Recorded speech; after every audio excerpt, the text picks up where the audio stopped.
Onlayndagi savdolar to'g'risida juda ham ko'p ma'lumotlar hozir ko'p va o'zingiz ham ko'rib turibsizki, O'zbekistonda, dunyoda hamma yoqda onlayn savdolar bomba bo'lib portlayapti va ko'chani ko'rsangiz hamma yoq Dostavka, Yandex, Uzum va hokazo Volt mingtasi kirib, mingtasi chiqib bozorga savdo qilib kelyapti. Biz bugun umuman onlayndan qanaqa qilib daromad olsak bo'ladi, qanaqa qilib pul ishlasak bo'ladi, shuni qisqacha 6 bosqichda 15 daqiqada sizga tushuntirib berishga harakat qilaman. Onlayn savdodan siz qanaqa qilib daromad topsangiz bo'ladi.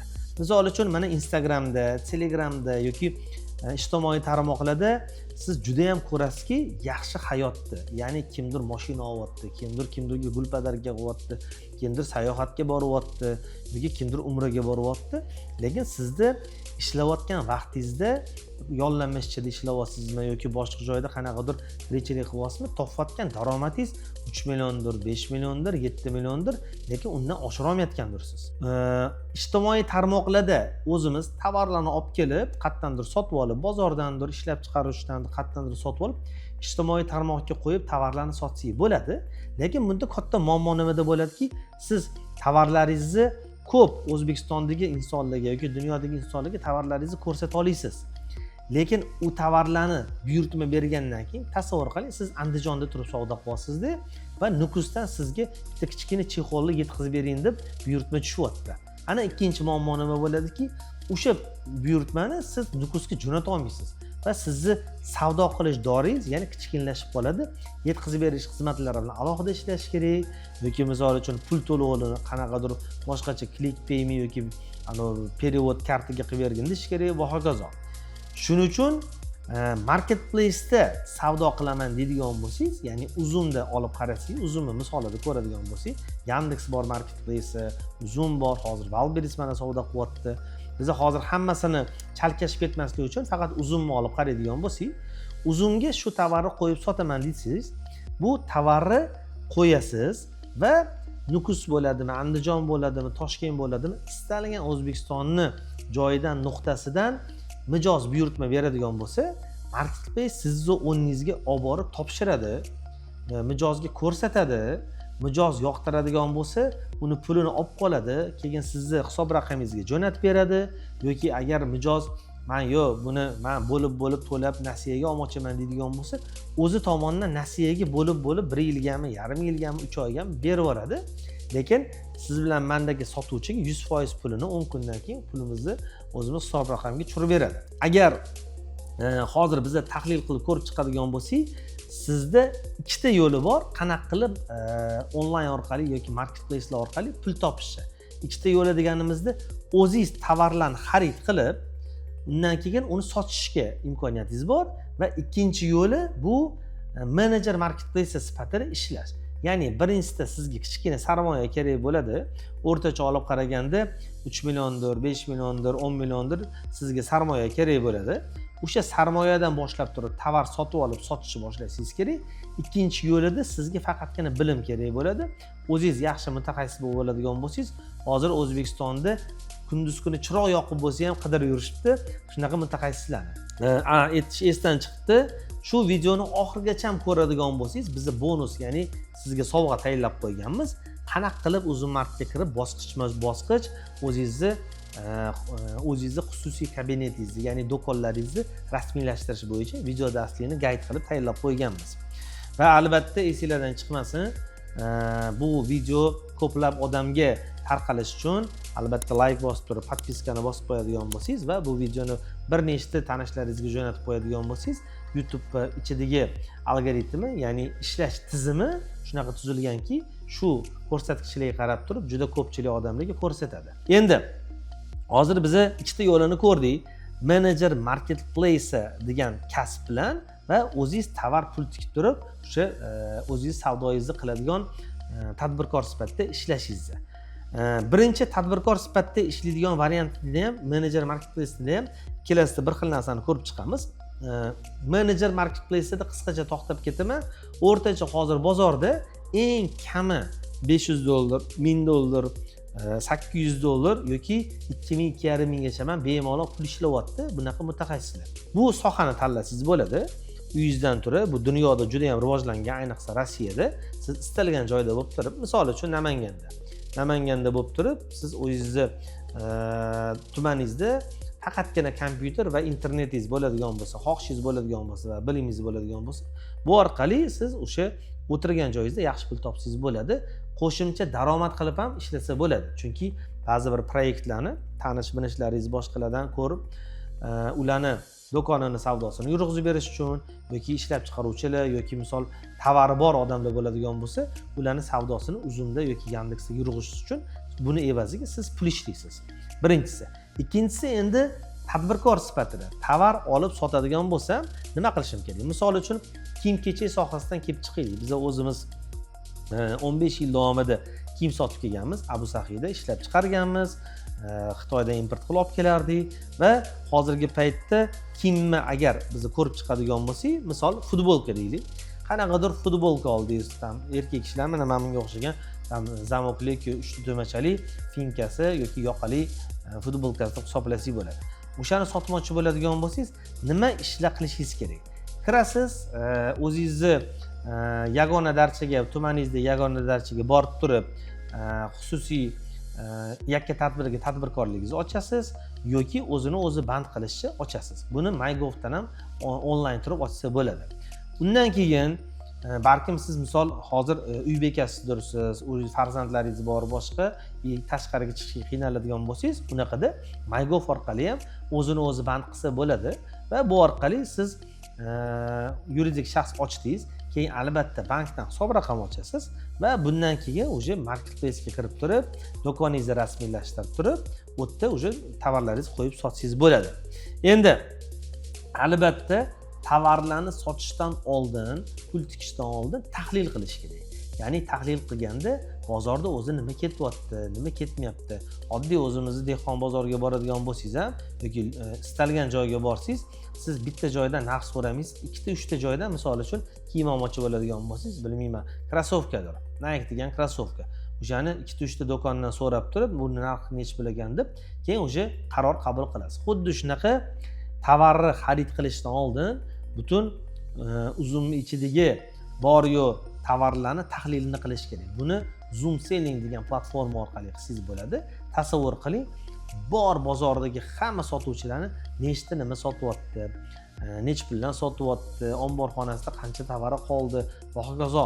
Har bitta sotuvchi o'zi bilib yuradigan ma'lumotlarni siz biladigan bo'lsangiz, sizda yutib chiqish, ya'ni raqobatga chidash osonroq bo'ladi va siz aniq bilasizki, mana mahsulotlarga talab bor ekan, lekin bozorda bular kam ekan. Shularni sotsam bo'lar ekan degan tushunchingiz bo'ladi.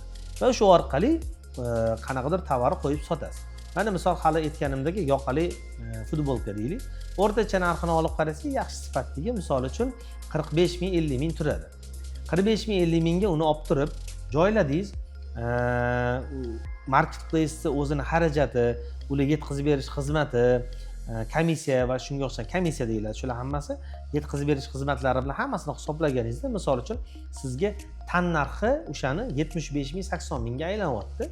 Siz uni 120 mingdan sotishga qo'ydingiz.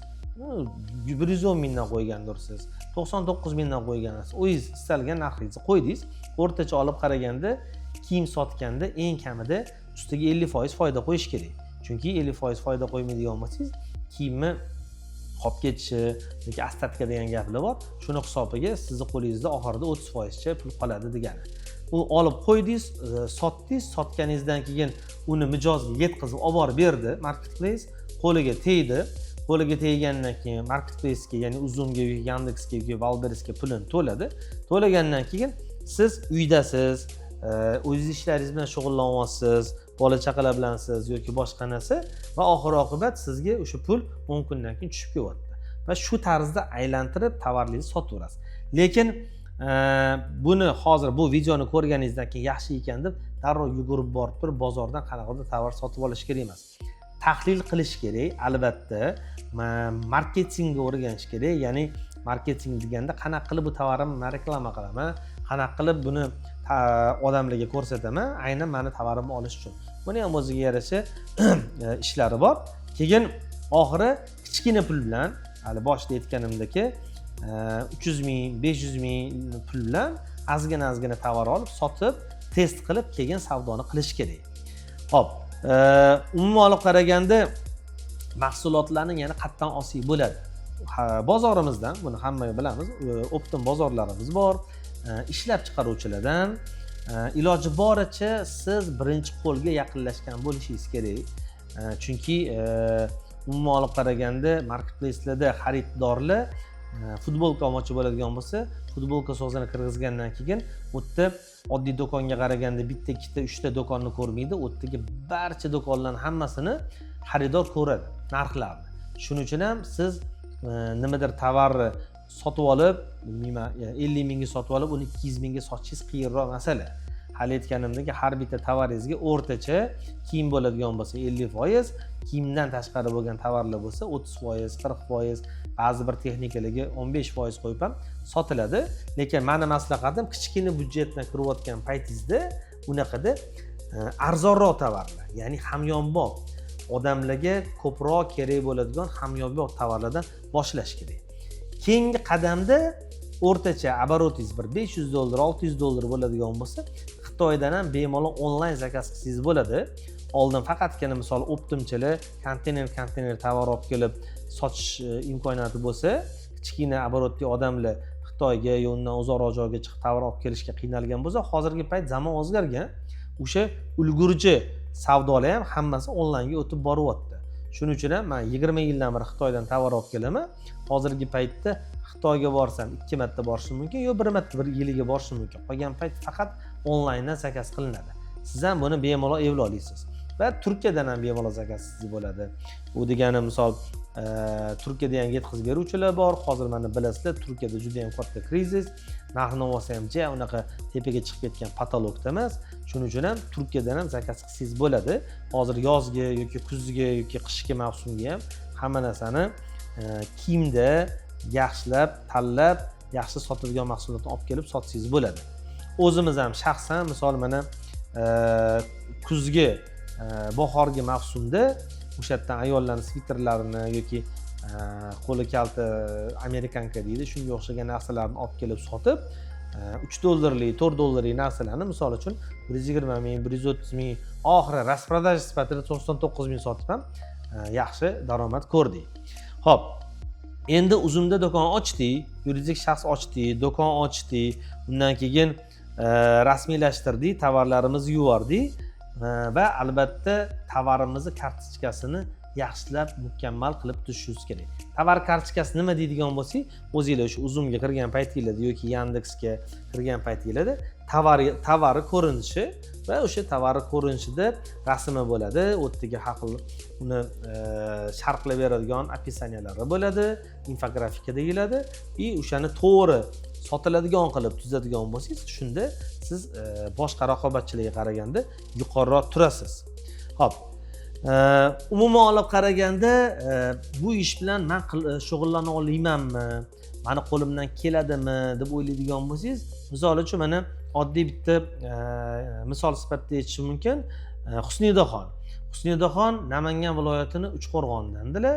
Bular bizga kelib Proyecom akademiyamizga kelib o'qib ketdilar va oxiri 3,5 million oylik oladigan joylarda o'qituvchi edilar. Hozirgi paytda oyiga 110 million yoki undan ko'proq savdo qilib turib, o'sha marketplace'dan onlayndan yaxshi daromad olyaptilar. Va o'zlarining gaplaridan aytsa bo'ladi, xursand bo'lib aytyaptilarki, hech hayolimga kelmagan edi, 1 yil, 2 yil oldin, hozir mana kvartira oldik, bemalol 7 million, 8 million ro'zg'orimdan, boshqa narsadan orttirib pul to'lab turibman. Umuman biza Proyecom ekosistemamizda hozirgi paytda 3000 tadan ko'p bitiruvchilar bor va uzumni savdosini 550 milliard savdosini hozir 75 milliardini, ya'ni 13%ni bizani ekosistemamiz qilib kelyapti. Men o'zim ham 25 yildan beri savdo bilan shug'ullanib kelaman. Ismim Sherzod Mirxo'jayev va onlayndagi savdolar, onlayn orqali daromad qilish bo'yicha sizga agar qanaqadir yordam, maslahat yoki shunaqa kerak bo'ladigan bo'lsa, bizani mana shu YouTube kanalimizda yoki ijtimoiy tarmoqlarimizda kuzatib turadigan bo'lsangiz, juda ham ko'p ma'lumotlarni berib kelamiz. Biza qildik, siz ham qila olasiz degani. Bu borada bizada o'sha 3000 tadan ko'p bitirib ketib qolgan tadbirkorlarimiz onlaynda biznes nomli dasturimizni o'qishgan va hozirgi paytda bu dasturimizga qabul ochildi. Agar sizga ham shu onlaynda biznes qiziq bo'ladigan bo'lsa, bu orqali o'zingizga daromad olib, hayotingizni burilish nuqtasi bo'lishini xohlaydigan bo'lsangiz, pastda izohlarda biz havola qoldirganmiz. O'sha havola orqali o'tib turib ma'lumotlarni olsangiz bo'ladi. Va qanaqadir sizda savollar tug'iladigan bo'lsa yoki qanaqa qilib o'sha birinchi qadamlarni qilishda sizda qanaqadir xatoliklar nimadir bo'layotgan bo'lsa, kommentariyalarda yozib yuboring va biz bunga javob berishga harakat qilamiz. Va albatta joyimiz chegaralangan, biz ko'pchilikni ola olmaymiz. Chunki umuman olib qaraganda dasturimizgacha bo'lgan vaqt orasi juda ham uzoq bo'ladi va agar o'zingizni ustingizda ishlashni xohlaydigan bo'lsangiz yoki misol uchun yo'q, men ana olma-pish og'zimga tush degan variant bo'lmaydi. Amaliyot qilib, harakat qilib, mehnat qilaman deydigan odam bo'ladigan bo'lsa, shunaqa insonlarni biza o'qishga olsak bo'ladi. Lekin dasturga yozildim va o'zidan o'zi hammasi bo'ladi degan bo'lsa, yo'q, unaqa odamlarni ola olmaymiz va sonimiz ham bizda joylarimiz chegaralangan. Shu sababdan ham ko'rib, saralab, suhbatlashib, keyin o'sha dasturimizga olib o'qitamiz. Chunki qilingan mehnatimizga, sizni vaqtingizga hamma achinmasdan bemalol shunga fokusini qaratib, natijaga chiqarishga harakat qilish kerak. Sizdan izohlarni kutib qolamiz. Albatta yana bitta like bosib qo'ying agar bosmagan bo'lsangiz va bu videoni do'stlaringizga jo'natib qo'ying. Kelgusi videolarimizda yana ko'rsatib boramiz qanaqa qilib savdoni oshirishni. Va esingizdan chiqmasin, boshida aytgan bonusimizni havolani tashlab qo'yamiz va siz o'sha orqali ro'yxatdan o'tib, o'sha birinchi qadamlaringizni qo'ysangiz bo'ladi. Hammani savdosiga Alloh barakasini bersin. Bismillahir rohmanir rohim deb ishimizni boshlaymiz kerak.